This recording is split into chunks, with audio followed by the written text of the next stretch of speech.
Hello PMC viewers, Namaste. Today we are with Dena Merriam ma'am.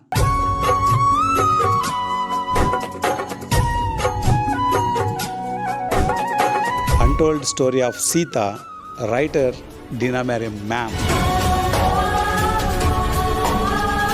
I never intended to write books. Sita is wanting her story to be told. Sita has come from the highest consciousness. So many misconceptions about Ramayana. It's very important to shed these misconceptions that have been with us for centuries.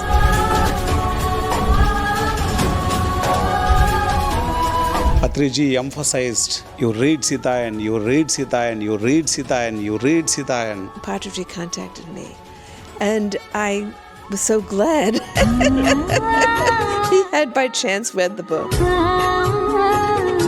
Took a pilgrimage to Ayodhya and then Vaishno Devi, the Vadanath temple in Jammu. And there I had those experiences, and it's like a door opened. I was back in time in the Treta Yuga. There was a deep connection and sense of oneness where we've lost that consciousness. We've destroyed so much of the natural world to the point where the earth is on edge. There's no need for technology because the mind could create everything. People ask me, how do we do that? How do these masters work? It's through mental power, creating the concept, and then it can manifest physically. About Sita Ma. What is Sita calling us to do is reconnect. It's reestablish our oneness, our love, our care with the natural world.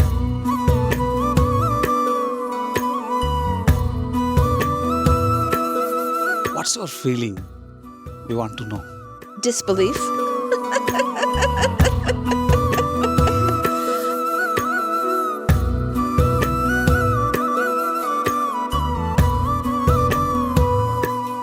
This is grateful day.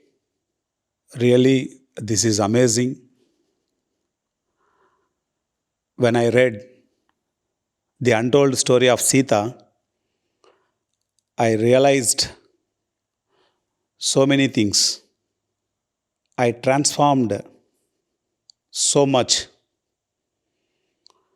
Patriji emphasized, you read Sita and you read Sita and you read Sita and you read Sita, and 3 to 6 months continuously Patriji told about Sita.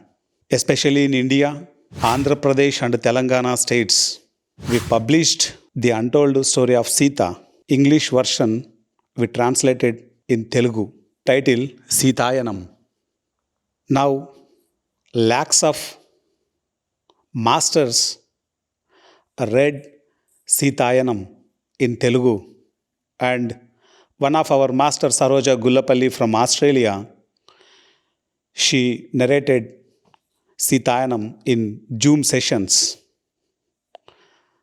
Through the Zoom sessions, awareness spread to lakhs of people that Untold Story of Sita, writer Dena Merriam ma'am. We are with the Dena Merriam ma'am.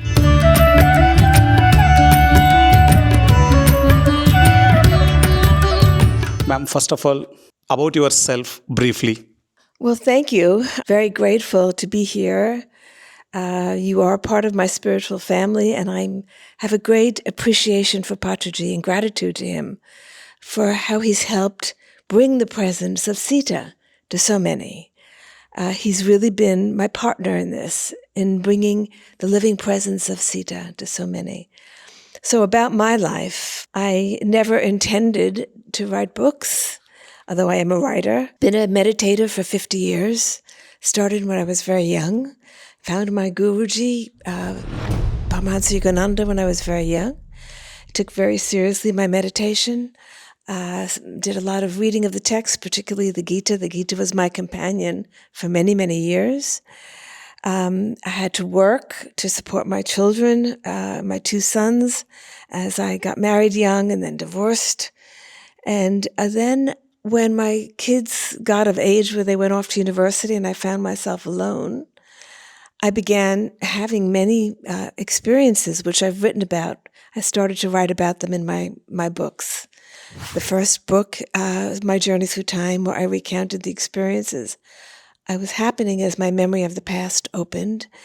And then, as I recount in the Untold Story of Sita, I took a pilgrimage to Ayodhya and then Vaishno Devi, and then the Radhanath Temple in Jammu. And there I had those experiences, and it's like a door opened. Oh. And I began writing what I was seeing and hearing, and never thought how it would be received or what the significance. I was just recording my experiences. I was back in time, in the Treta Yuga, and I felt that I needed to share it with anybody who was interested. And then, of course, one day the book came out and Patriji contacted me. And it was like, I was so glad. He had by chance read the book, and he wanted all of his spiritual family to read it. And so I felt that this was, again, Sita's work. Sita is wanting her story to be told because we are in a new time when we can understand it better. It's very important to shed these misconceptions that have been with us for centuries, that have been misinterpreted through the times. And now, as we're moving into a higher consciousness, it's important that we shed the old and deepen our understanding and deepen our awareness of the presence of Ram and Sita. Because once we attune ourselves with their energies, we can then be vehicles for change. Ma'am, say about important points about Sita Ma.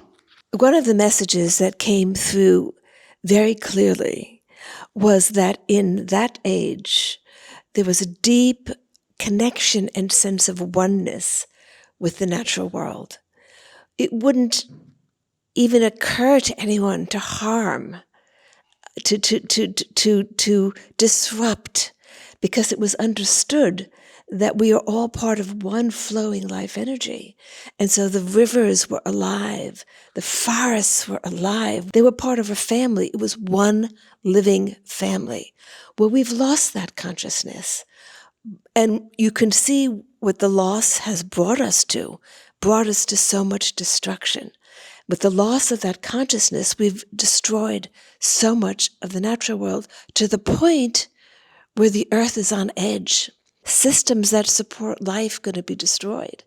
Well, thankfully, we've awakening in time to prevent that from happening. What is Sita calling us to do is reconnect.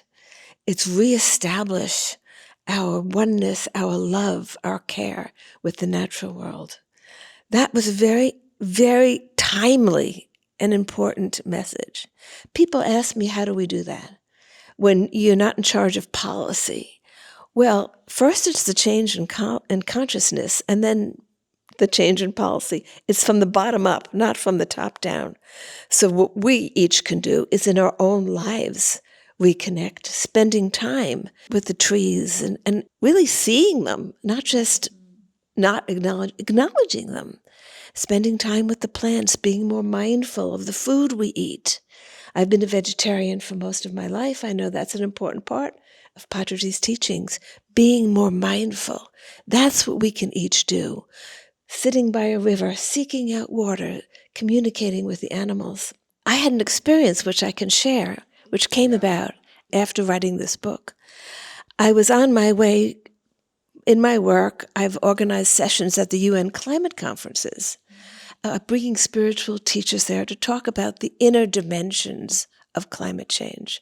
I was on my way there, but I was stopped over in France overnight. The conference took place in Poland that year.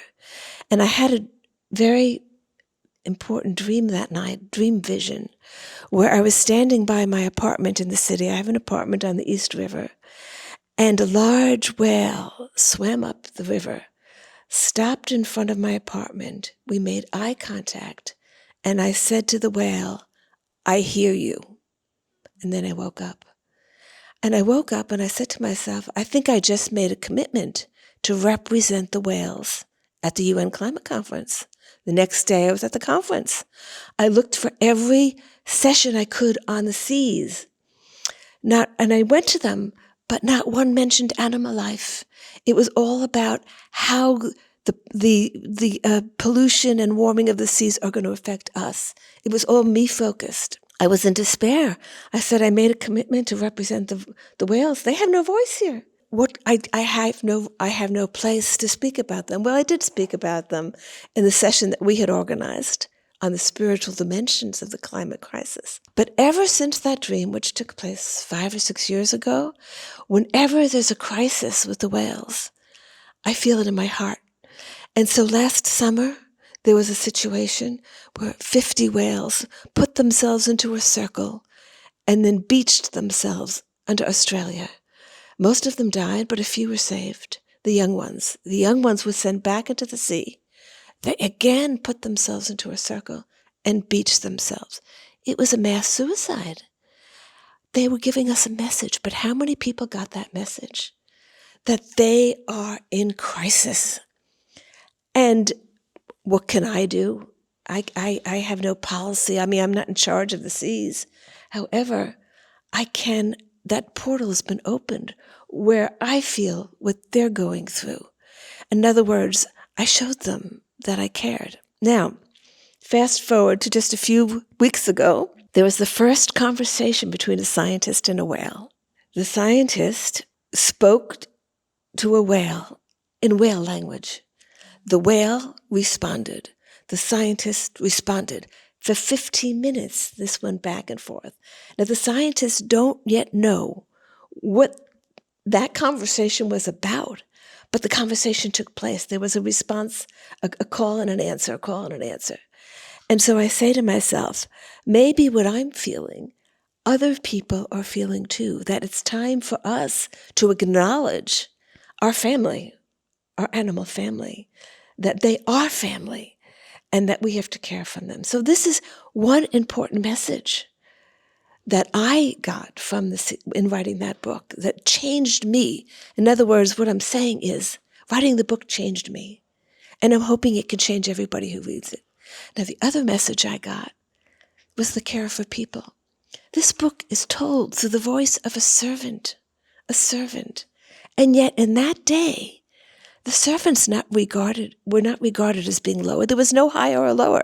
That concept did not exist in the Treta Yuga, higher and lower. That didn't exist.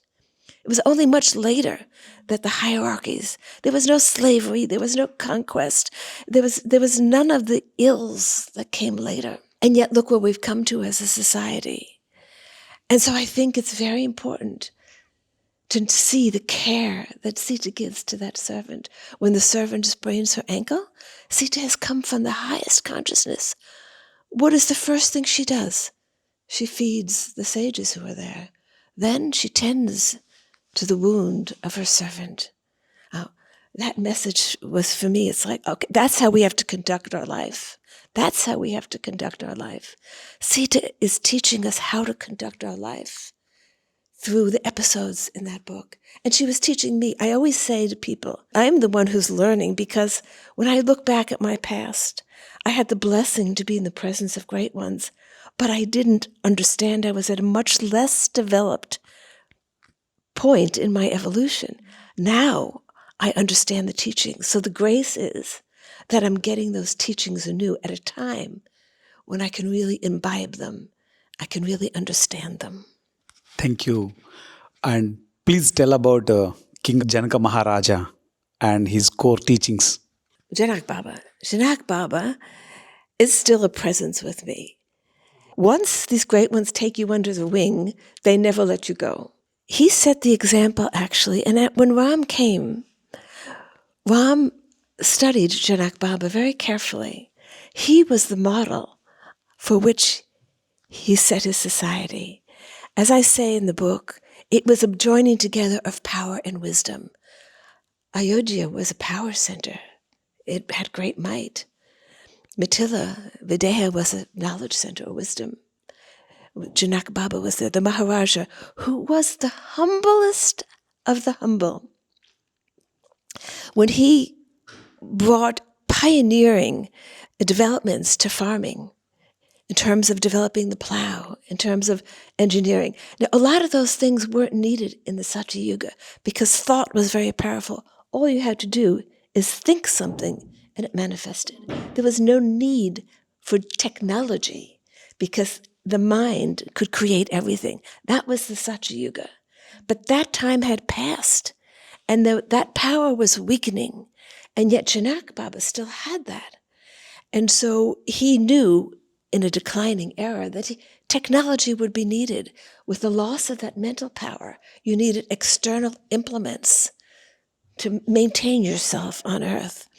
So when the farmers were having difficulty in turning the land, he went into the higher realms and created the concept of the plow, which hadn't existed before.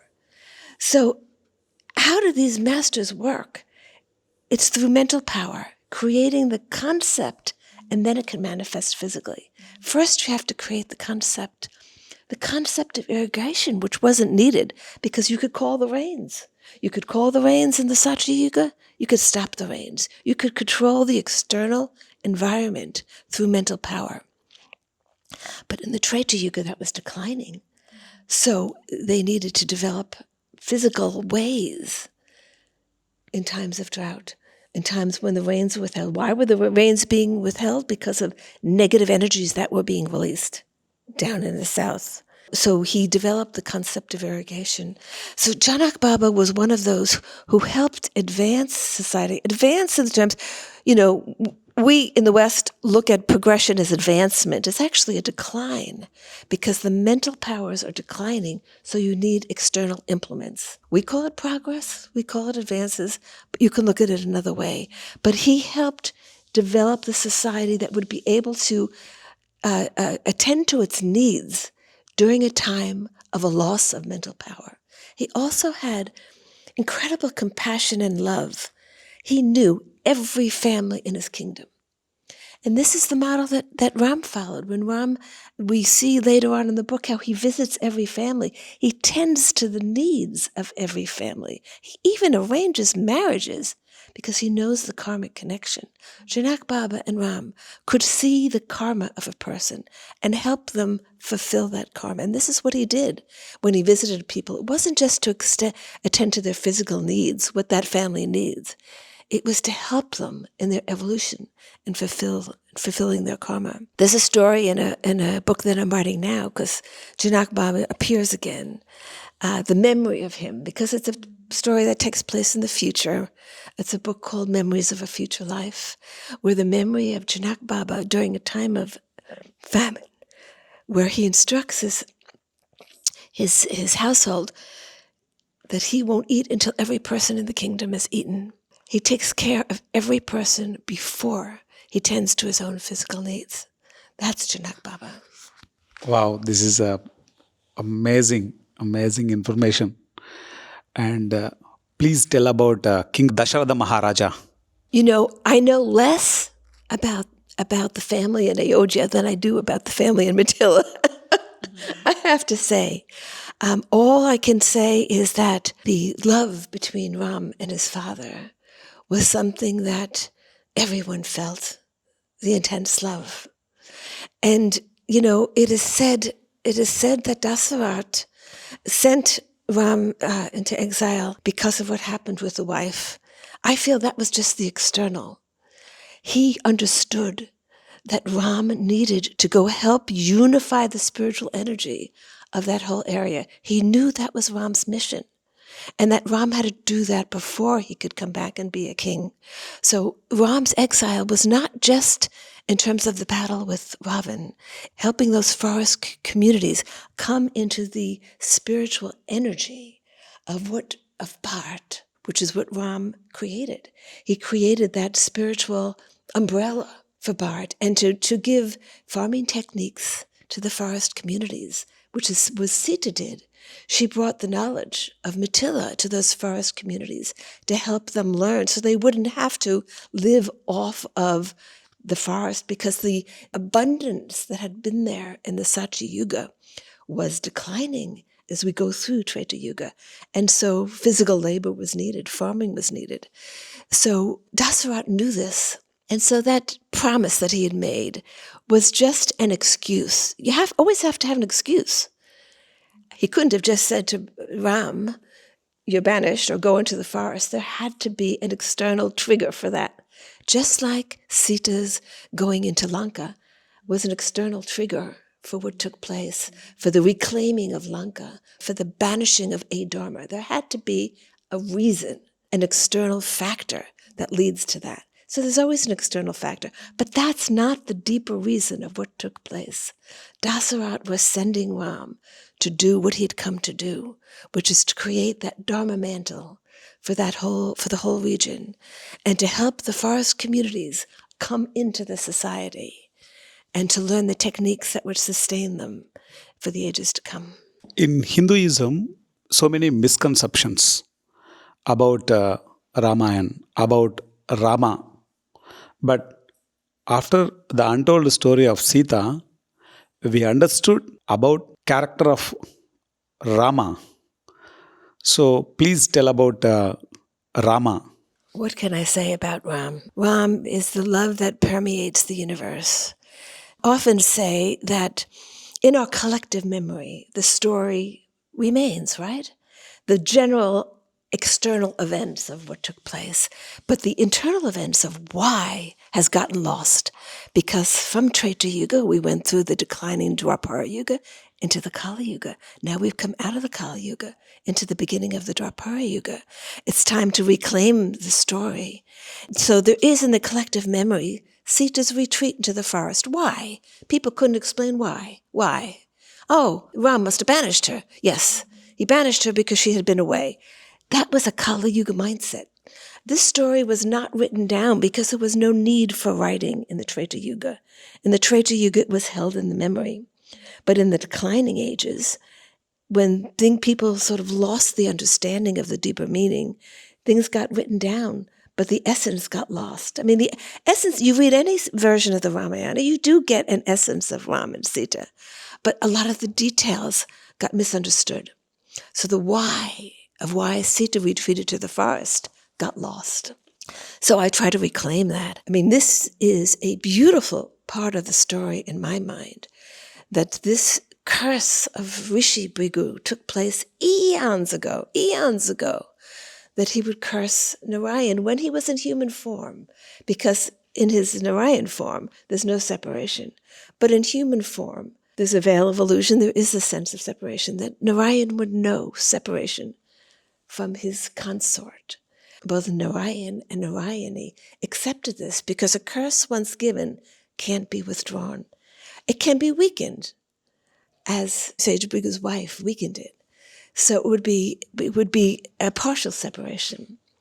But when this awareness came to Sita as she was pregnant, that the time was now for this curse to be enacted, they undertook that with compassion for Rishi Bhrigu, because he could not be liberated until he was free of this curse he had issued. And that's why Sita was so adamant about getting rid of these curses, because the one who curses is also in bondage. The one who curses takes on some karma as well. And so she wanted to free the rishis from this. In order to do that, you had to set up a justice system, which one of the things that Ram did was to set up a justice system so it wouldn't be on the shoulders, because the Rishi Bhrigu was very emotional when he saw that his wife had left her body, she had died. That's why he issued the curse. Bhrigu goes into meditation. And then Sita continues to look and see when the time has come that he's freed himself from the last vestige of emotional reaction, of anger, of human emotion. And once he has freed him, she won't leave her body until she knows that he is free from that. Because part of what they'd come to do is to free him so that he can have final liberation, moksha. And when that moment comes, she knows that it's over. The work is done. Please tell about a sacred place of Mithila. So there is a thought that Bharat is not just a geographical region, it's a state of mind. when you are in that higher state of mind, you're living in Bharat. So because we have physical bodies, it has a physical manifestation. But once you elevate your consciousness, you see that it is a state of mind. You can live anywhere on this earth and live in Bharat. The same thing for me is true of Mithila, because that is the consciousness where Sita abides in her youthful energy and where Janak Baba abides. And it was truly a place of wisdom because guests of the Maharaja would be the rishis who would come from all over, not just close by kingdoms, from other parts of earth as well. People would come just to be in the presence of this great Maharaja who had established a place, not only peace and generosity, but of care and of love. And so I think it's a model for us. We're not in Treta Yuga now. We still have many social problems. We're still at the early stages in the upward cycle. But we can hold that vision of what that kind of society would look like. And when I look into the future, I told you I'm writing this book, Memories of a Future Life, which I project myself 200 years in the future. I see that the model of Mithila is a model for future communities because people have said, my guru included, that the future will be spiritual communities scattered throughout. So what is that model for a spiritual community? Many of you know I'm on the International Advisory Council for Oroville, which is one such spiritual community. Well, it's not yet manifesting that higher energy. There are many, many problems. The same mindset of the world is the mindset there. And yet it shows me that we still need a lot of evolution in order to be able to manifest that kind of consciousness, the kind of consciousness where we can live in harmony with each other, where there's no higher and lower, no better or worse, where people just accept each other as they are, have compassion for those who are in need, and show generosity, all of the qualities that we see in these great ones from the past. How can we manifest that? We have to manifest it first in our own lives and then in our family before we can manifest it at the community level. But we're working toward that. That's our goal. And please tell about sacred place of Ayodhya. Ayodhya to me is a place where power is employed for the benefit of all. So Ayodhya oversaw where Mithila didn't grow. It sort of, after Janak Baba, it became less important because the evolution was taking place and the energy shifted to Ayodhya. Ayodhya expanded. Love and Kush expanded the kingdom. Lahore, they say, was founded by love, and many other cities. They founded cities. But what Ram had done was to embed the concept of dharma into the use of power. So there was no misuse of power. We can't shy away from having power, because if we shy away from having power, others will grab it. So the proper use of power and understanding the proper use of power is very important, which is why the joining of power and wisdom was crucial at that time, because Ram manifested it as a unified, a power led by wisdom. Now, we think of wisdom as being only knowledge, but wisdom is of the heart. What Janak Baba manifested was not just the wisdom that he could expound great concepts and spiritual principles. It was the wisdom of the heart. And this is what Ram brought to Ayodhya, that power was guided by the wisdom of the heart. And so Ayodhya became a great kingdom, which lasted for many, many centuries, actually, embedding this concept of Dharma, which is the wisdom of the heart. People think of Dharma as duty, but I think of Dharma as love. Dharma, because when you really embody love, you know what to do, when to do it. You are in tune with the higher principles of the universe. Because what Narayan and Narayani manifest is that the order of the universe, the maintenance of the universe, is through the power of love. So it's the power of love that Ram manifested, and that he brought to Ayodhya.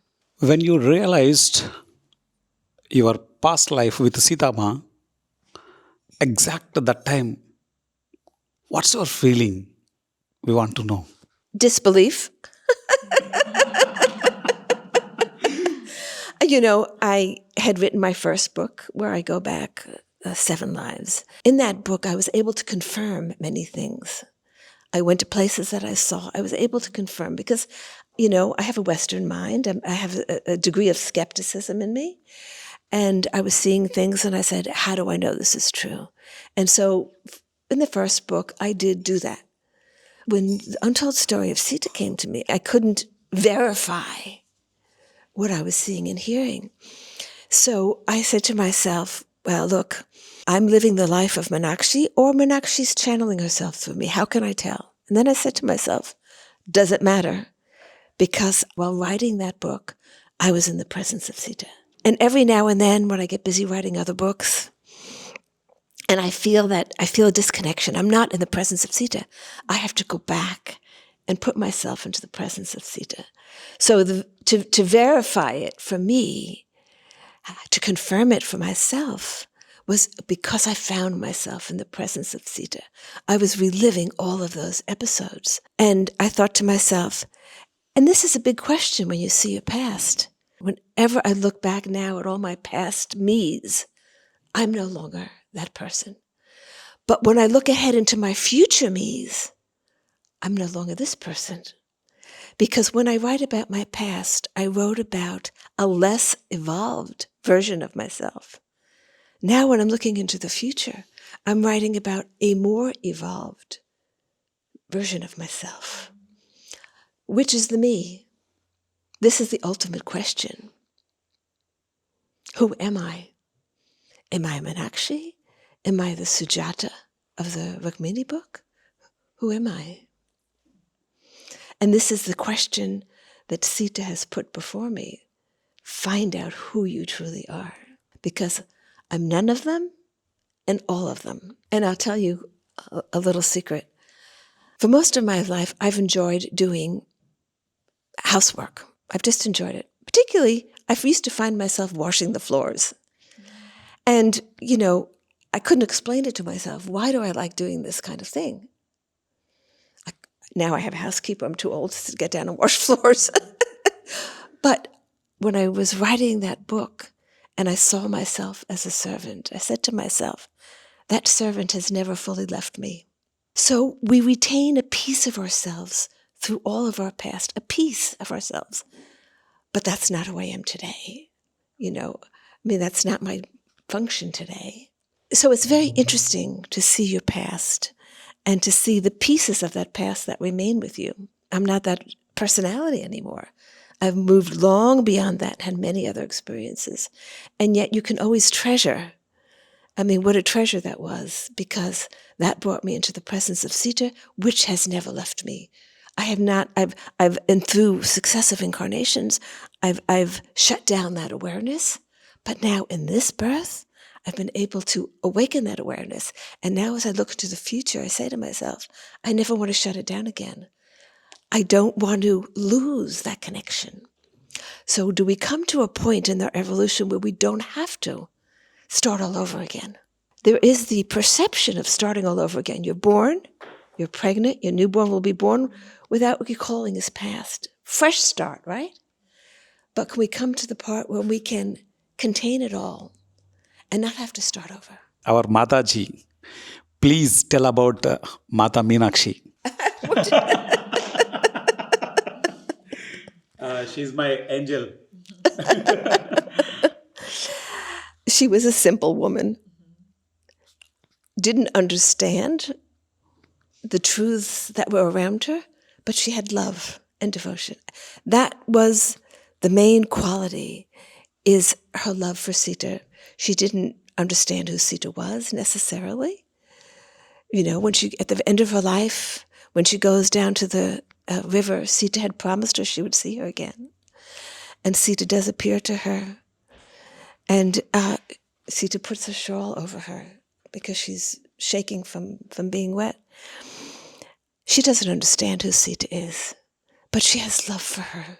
That's what she manifested. And Sita responded to that love. Sita responded to that love. And at that time, love was the predominant quality. You look at our society today, it's very hard for love to break through. Individuality was not the main quality. That developed much later. The sense of I and mine, ownership. There was no concept of ownership, really.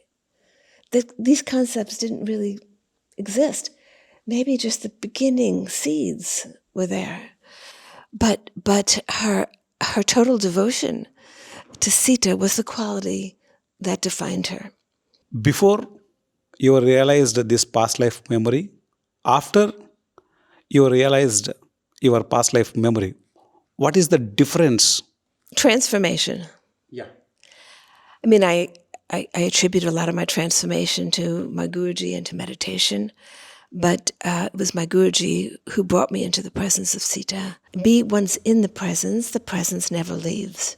And so all the teachings that come through in the book that servant didn't quite understand, as I was talking about before, the oneness with the natural world, the care for everyone who crosses your path, those teachings came to me in a very powerful way. And so it's the teachings that come through in the book, the connection with the other realms. And to see that Sita was working on all the realms, not just the animal realm, the plant realms. The plants were evolving as well. Some plants were disappearing, new plants were coming. The plants were our healers in that day. Think about it. We're destroying the forest, but they were our healers in the earlier times. Now in Treta Yuga, you didn't even need that. It was all power of mind. But in Treta Yuga, the plants became our healers. And for many, many millennia, they remained our healers. I didn't think about so deeply before. So there were many teachings just by observing how Sita was that came to me. But I'd say most intensely, it was the presence that wasn't there before, that is there now. And I hope all my readers, once that connection is made, are in the presence, both of Ram and Sita. Sometimes it's Ram with me, sometimes it's Sita. But the presence is there. If I'm very busy in the external world, it's sort of like in the background. But once I'm alone and once I'm focused inside, the presence is right there. Please tell about importance of women, and please tell about divine feminine nature. Well, I think the divine feminine comes through in the book. That's the love energy that Sita emanates as part of her being. In terms of the role of women now, we've come through a dark era where women were considered property. They didn't have choice about their life. When you look at karma, I see that for for a number of incarnations, I took birth as a woman, didn't have control over my life, and that sank deeply into my psyche. In this life, in this birth, when I created the Global Peace Initiative of Women to give women a global platform on peacemaking, I had no idea why I did that. I was not active in the women's movement, but suddenly I was sort of like asked to do this. And I was able to bring it about. It wasn't until I remembered my past births and remembered that for so many lifetimes I didn't have control over them. I was married off or I was sent here. I didn't have control. And now I'm in a position where I can help give other women that control. It was the completion of a karma. What's karma? It's mental patterns. I had that mental pattern. When I first got married, I bought this house with my husband. I got divorced. I couldn't keep a mortgage on my own. I had to get my father to co-sign the mortgage because I couldn't get a mortgage without my husband, and I was divorced. So in order to redo the mortgage, I had to get my father to co-sign with me. That's not the reality today. Women buy houses on their own. I mean, women, I grew up at the very end of an era where women didn't have those opportunities. It was the end of an era. It was the beginning of a new era. The women of my generation were fighting for that. I mean, Hillary Clinton is a little bit older than me, but she's of that generation where women really had to fight hard to break through. Now, what's the benefit? You can see the benefit If women are allowed to be in their own nature and not have to compete, to make themselves hardened in order to get through, they are allowed to be in their own nature, you'll see there's much more care for the family. I tell you, I've sat with many groups over the years. Whenever I sit with just a group of women, within the first hour, the issue of children come up. When I sit with a group of men, that doesn't come up. When I sat with Iraqi women, two sides, the Shia and the Sunni, within a short period of time, they will all bemoaning the effect of the war, this is during the war, on their children. Same thing with Israelis and Palestinians. They were all bemoaning the effect on their children. And so I think that women bring a different quality because of the role we play as life bearers, bearing life. And so that's why the balance is needed. Now, I don't endorse this anti-male thing at all. It's like going in the opposite direction. We need to elevate the higher qualities of the male and the female, the higher qualities. So now we've had in the West this term toxic masculinity, which I've never liked, because we have toxic masculinity, we have toxic femininity, we have toxic both. But now we have a man running for vice president and a woman running for president. A new term has come up. Tonic masculinity means healing masculinity. The male who supports the woman is a healing energy. And that's how I felt of Ram. Ram supported Sita. You know, Sita had to go into the most dangerous situation possible on earth at that time, into the heart of the demon kingdom. Ram supported her in doing that. You think he didn't know she was doing that? He's Narayan. He supported her doing that. He knew that her work was to do that because she had to work internally with Ravan to awaken in him some remnant of who he was, the higher self. And so we need to work for is a rebalancing, and I think Ram and Sita are the perfect example of that, of rebalancing so the feminine supports the masculine and the masculine supports the feminine. So there's a true partnership that emerges. And that's what I think. We need to move away from this division, alienating one or the other. It's a partnership, a true partnership that we have to work toward. So today we learned from Madam so many things about Untold Story of Sita, Janak Baba, how he has thought power, Sita Ma, Sri Ram, everything we learned today so beautifully from Madam itself. It's so grateful. We are here today with Madam in her house and we are doing this interview. So grateful to you, Madam. Thank you very much for giving this opportunity for all of us. Thank you all for listening to my stories. Thank you. Thank you. Thank you very much.